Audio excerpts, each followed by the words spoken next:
फिर से नशे की अवैध फैक्ट्री का भांडाफोड़ हुआ है। इस बार भी कार्रवाई मध्य प्रदेश पुलिस ने नहीं बल्कि DRI, directorate of revenue intelligence ने की है।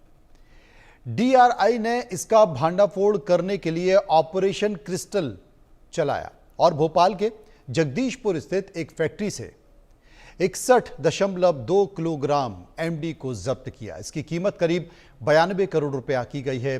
डीआरआई ने कार्रवाई के दौरान 7 आरोपियों को दबोचा। इनमें भोपाल से 2 आरोपियों को भी पकड़ा गया है। मध्य प्रदेश में नशे का अवैध कारोबार पर अब डीआरआई ने एक बड़ी कार्रवाई की है।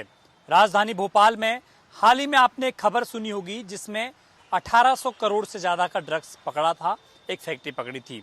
लेकिन ऑपरेशन क्रिस्टल डीआरआई के द्वारा चलाया जा रहा है।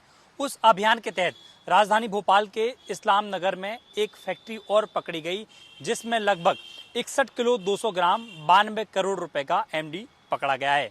मुंबई और सूरत की पुलिस ने भी डीआरआई की मदद की है। हालांकि पुलिस ने मध्य प्रदेश के साथ साथ तमाम राज्यों में और कार्रवाई की है और इस पूरे मामले को लेकर अब तक 7 आरोपियों को गिरफ्तार किया है। लंबे समय से फैक्ट्री संचालित हो रही थी। इस फैक्ट्री के साथ साथ 541 करोड़ रुपए का कच्चा माल भी डीआरआई के द्वारा जब्त किया गया है। ये कार्रवाई 2 दिन पहले हुई है। आज पीआईबी के द्वारा जो जानकारी दी गई उसमें बताया गया कि डीआरआई को इन्फॉर्मेशन मिली थी और उसी इन्फॉर्मेशन के चलते जो क्रिस्टल ऑपरेशन क्रिस्टल अभियान चलाया जा रहा है उसके तहत एक कार्रवाई की गई है। कहा जाए कि अलग अलग इलाके से एमडी लाते थे और पूरे मध्य प्रदेश के साथ साथ अलग राज्यों में सप्लाई ये आरोपी किया करते थे। हालांकि डीआरआई ने 7 प्रमुख आरोपियों को गिरफ्तार किया है जो एमडी बनाने का काम, कच्चा माल सप्लाई करने का माल या तमाम प्रकार की इन आरोपियों की मदद करते थे। फिलहाल देखना होगा कि अब डीआरआई इन आरोपियों से किस तरीके से पूछताछ करेगी और इस पूरे मामले का क्या खुलासा होगा, क्योंकि राजधानी भोपाल में ड्रग्स का मामला पहले भी आ चुका है। ड्रग्स के बाद मध्य प्रदेश में लव जिहाद का मामला भी आया। हालांकि उस एंगल से भी इस पूरे मामले की जांच की जा रही है। क्या जो फैक्ट्री पहले पकड़ी गई थी उसी फैक्ट्री से इसका तार जुड़ा हुआ है? क्या हाल ही में जो ड्रग्स माफिया को भोपाल की क्राइम ब्रांच पुलिस ने गिरफ्तार किया है उन्हीं से जुड़ा हुआ मामला है? क्या लव जिहाद के जिन आरोपियों को गिरफ्तार किया है उनसे जुड़ा हुआ यह मामला है? तो डीआरआई, क्राइम ब्रांच पुलिस दोनों इस पूरे मामले की मिलकर जांच कर रहे हैं। हालांकि डीआरआई ने इस पूरी इन्फॉर्मेशन को भोपाल की क्राइम ब्रांच पुलिस को भी सौंपा है, लेकिन क्राइम ब्रांच की ओर से अब तक कुछ स्पष्टीकरण सामने नहीं आया। फिलहाल देखना होगा कि इस पूरे मामले की जांच पुलिस और डीआरआई किस तरीके से करते हैं। वीडियो जर्नलिस्ट अजय कटियार के साथ चेतन सेठ, इंडिया न्यूज भोपाल। चेतन सेठ हमारे संवाददाता इस वक्त हमारे साथ जुड़ गए हैं। चेतन, एक बात मैं आपसे पूछना चाहता हूं, क्योंकि भोपाल तो कमिश्नरेट है, वहां पर पुलिस कमिश्नर बैठते हैं, लेकिन जितनी भी नशे की बड़ी कार्रवाई हुई है वो केंद्र की एजेंसियों ने की है। इस कार्रवाई को भी डीआरआई ने पकड़ा है। भोपाल की पुलिस या भोपाल की पुलिस का इंटेलिजेंस क्या कर रहा है? बिल्कुल, देखिए, डीआरआई के द्वारा 16 तारीख को कार्रवाई की गई थी। 16 तारीख को शाम 4 बजे डीआरआई की 6 गाड़ियां भोपाल पहुंची थी और पूरी रात वो गाड़ियां वहां पर रुकी थी और पूरी कार्रवाई को अंजाम दिया था। भोपाल के इस्लाम नगर यानी कि मेन मुख्य शहर से लगभग 28 किलोमीटर दूर बना हुआ एक गांव था इस्लाम नगर। इस्लाम नगर में एक फैक्ट्री संचालित हो रही थी। हालांकि ये जो मकान है, इस मकान को देखा जाए तो पिछले 8 साल पहले इस मकान का निर्माण हुआ था, लेकिन जो लोग इस मकान में रहते थे उनकी पत्नी का निधन हो गया था। इस वजह से वो इस मकान को छोड़कर चले गए थे। तो पिछले 1-1.5 साल से कुछ बाहरी लोगों की गांव में आवाजाही शुरू हो गई थी।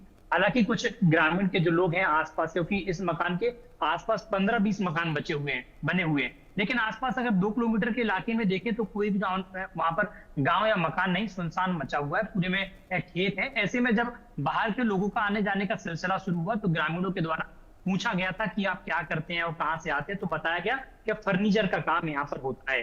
जब 5-6 दिनों से देखें, 5-6 दिनों से प्रतिदिन लोगों की आंखों में जलन टाइप की चीजें हो रही थी। इस बात की सूचना उनके द्वारा पुलिस को भी दी गई थी, लेकिन डीआरआई की टीम ने जैसे ही उत्तर प्रदेश और राजस्थान के साथ मुंबई में जो हाल ही में भी छापेमार कार्रवाई की, जिनमें उन आरोपियों को गिरफ्तार किया जयपुर से, मुंबई से और उत्तर प्रदेश से, जिन आरोपियों को गिरफ्तार किया उनसे जब पूछताछ की गई तो उसमें संपर्क हुआ कि इनकी फैक्ट्री राजधानी भोपाल में भी संचालित हो रही है और कच्चा माल लाते हैं और पक्का माल भोपाल से तैयार करके प्रदेश के अलग अलग हिस्सों में सप्लाई करते हैं। प्रदेश के साथ बाहरी कई राज्यों में भी सप्लाई करते हैं और विदेश से इस पूरे फैक्ट्री के तार भी जुड़े हुए बताए गए हैं। हालांकि डीआरआई की टीम जब भोपाल पहुंची शाम 4 बजे और रात भर डीआरआई की टीम ने सर्चिंग की और 17 तारीख को सुबह 9 बजे इस फैक्ट्री को सील किया और फैक्ट्री को सील करने के साथ साथ 2 आरोपियों को गिरफ्तार किया।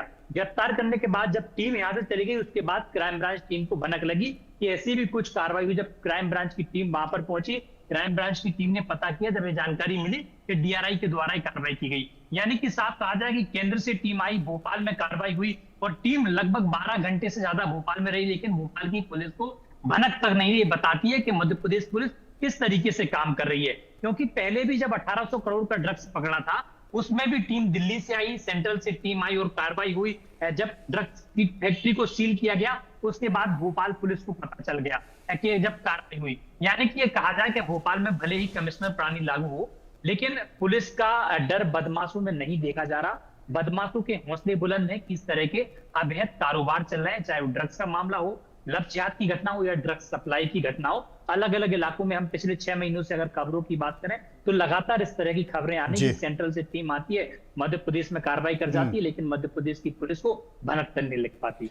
शुक्रिया करेंगे चेतन आपका, जो विस्तार से हमारे साथ जानकारी दे रहे थे, क्योंकि पहले भी जो बड़ी नशे को